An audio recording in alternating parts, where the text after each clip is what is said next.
Welcome to the Freddy Fazbear Virtual Experience. Fazbear Entertainment is excited to join the digital age, and what better way to do that than with an edge-of-your-seat virtual reality experience.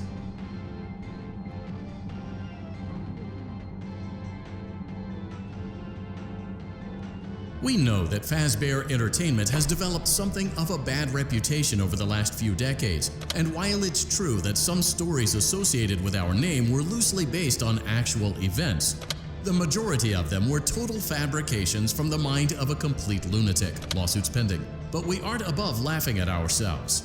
Ha ha ha. That's why we have recreated many of these completely fictitious scenarios, lies that you've been fed over the last several years, into a hilarious VR game, in the hopes that we can finally move past these childish ghost stories and develop a new relationship with you, as well as your kids. Don't forget the merch, perfect for birthdays. So sit back and enjoy a few scares. We do, however, ask that you agree to a simple waiver before you play. It's mostly just legal mumbo-jumbo and isn't at all based on user experiences thus far or injuries associated with testing. Just touch the button to agree. You acknowledge that Fazbear Entertainment is not responsible for accidental digital consciousness transference, real-world manifestations of digital characters, nightmares, night terrors, night sweats.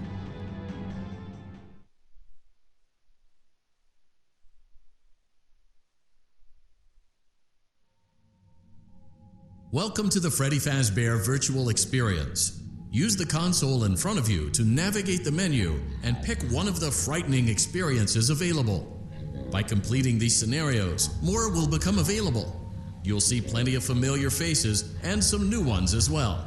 So stay a while and have a good time.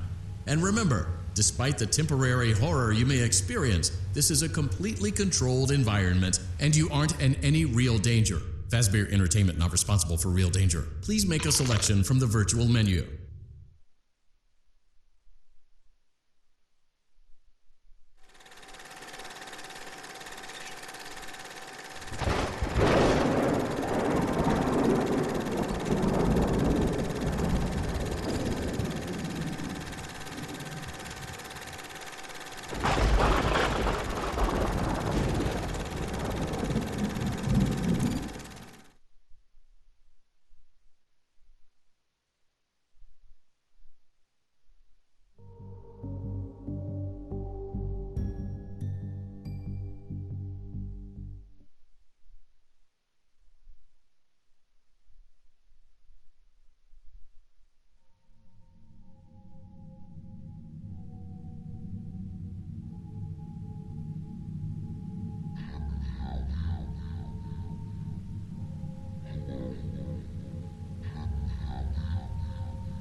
For you to help you get settled in on your first night. I actually worked in that office before you. I'm finishing up my last week now, as a matter of fact, so I know it can be a bit overwhelming, but I'm here to tell you there's nothing to worry about. You'll do fine. So let's just focus on getting you through your first week, okay?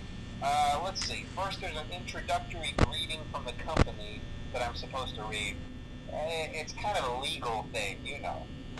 Welcome to Freddy Fazbear's Pizza, a magical place for kids and grown-ups alike, where fantasy and fun come to life. Fazbear Entertainment is not responsible for damage to property or person. Upon discovering that damage or death has occurred, a missing person report will be filed within 90 days, or as soon as property and premises have been thoroughly cleaned and bleached, and the carpets have been replaced. Blah, blah, blah. Now, that might sound bad, I know, but there's really nothing to worry about. The animatronic characters here do get a bit quirky at night, but do I blame them? No. If I were forced to sing, those same stupid songs for 20 years and I never got a bath, I'd probably be a bit irritable at night too. So remember, these characters hold a special place in the hearts of children and we need to show them a little respect, right? Okay. So just be aware, the characters do tend to wander a bit. They're left in some kind of free roaming mode at night. Something about their servos locking up if they get turned off for too long. They used to be allowed to walk around during the day too, but then there was the bite of 87. Yeah, it's amazing that the human... now concerning your safety, the only real risk to you as a night watchman here, if any, is the fact that these characters, if they happen to see you after hours, probably won't recognize you as a person. They'll most likely see you as a metal endoskeleton without its costume. Now, since that's against the rules here at Freddy Fazbear's Pizza, they'll probably try to forcefully stuff you inside a Freddy Fazbear suit. Now, that wouldn't be so bad if the suits themselves weren't filled with crossbeams, wired, animatronic devices, especially around the facial area. So you can imagine how having your head forcibly pressed inside one of those could cause a bit of discomfort and death. The only parts of you that would likely see the light of day again would be your eyeballs and teeth when they pop out the front of the mask.